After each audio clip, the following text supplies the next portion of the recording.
Hier soir, je reçois ce fameux message que je vous mets juste ici et je vais vous le traduire également juste après. Du coup, voilà le message traduit. Il recherche une sugar baby. En fait, tout simplement, un sugar daddy, c'est un homme d'un certain âge qui cherche une compagnie. Les cibles d'âge, c'est entre 15 et 25 ans. Mais voilà, il me propose d'être de sa sugar baby, compagnie, etc. Et en échange, il me donne 5 000 $.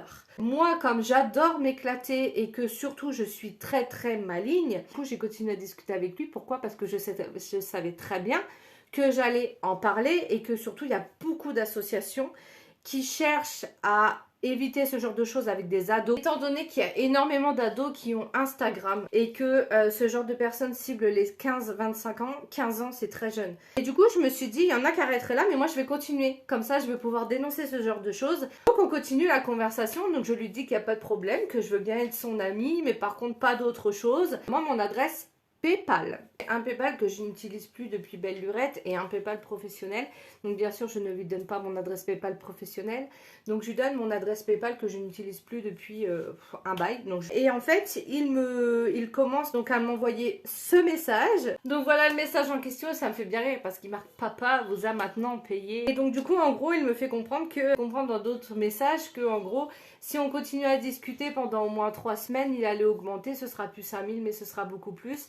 Quelqu'un qui était très croyant, il m'a montré donc sa capture de téléphone comme quoi qu'il avait la Bible, attaqué par une fille parce qu'il a donné 12 000 € à la fille et la fille n'a plus jamais donné signe de vie. Après du coup avoir eu ce message, il était en contact avec une fille qui s'appelait Jenny et qui était sur Snapchat, donc il m'a pas donné son âge. Il l'avait rendue heureuse, qu'il lui avait acheté une voiture, etc. Et il m'a envoyé des photos. Que je vous mets les photos, donc j'espère vraiment que cette personne, si elle est consentante, tant mieux pour elle, mais elle me paraît vraiment très jeune au niveau du visage. Question, ce Sugar Daddy vient de Finlande, j'arrive jamais à le dire mais c'est pas grave. Il a dit qu'il avait énormément d'argent à dépenser. En fait, il m'envoie des captures d'écran comme quoi que il va faire ce fameux paiement de 5000 $. Donc en fait, il me dit bon bah est-ce que c'est bien ton PayPal machin? Donc moi je dis bah oui. Et ensuite du coup sur envoyer et il me dit c'est bon c'est envoyé, tu vas recevoir un mail. Là pas du tout, ça me demande de cliquer sur un lien, donc je reviens vers lui, je dis par contre il y a un lien à cliquer, normalement quand on reçoit de l'argent c'est instantané, etc. En fait là il m'envoie la conversation avec la fille en question sur WhatsApp en me disant que c'était des bitcoins, c'était de la crypto-monnaie et qu'il fallait en fait tout simplement la convertir. Donc du coup moi je lui fais comprendre que je ne clique pas dessus. Il m'envoie la conversation donc avec Jenny, avec la fille qui est sa sugar baby. Et il me montre qu'elle a cliqué sur des liens, etc. Donc il m'envoie la capture comme quoi que l'argent a bien été mis. Et il me dit, écoute, en fait, il me donne un lien, il me dit, il faut que tu ailles sur ce lien-là. Tu mets 145 et que tu payes avec ta carte bleue, c'est 145 €. Et ensuite, ils vont te les rembourser sur PayPal avec ces fameux 5000 $. Ça veut dire quoi? Ça veut dire que les meufs ont jamais les 5000 $.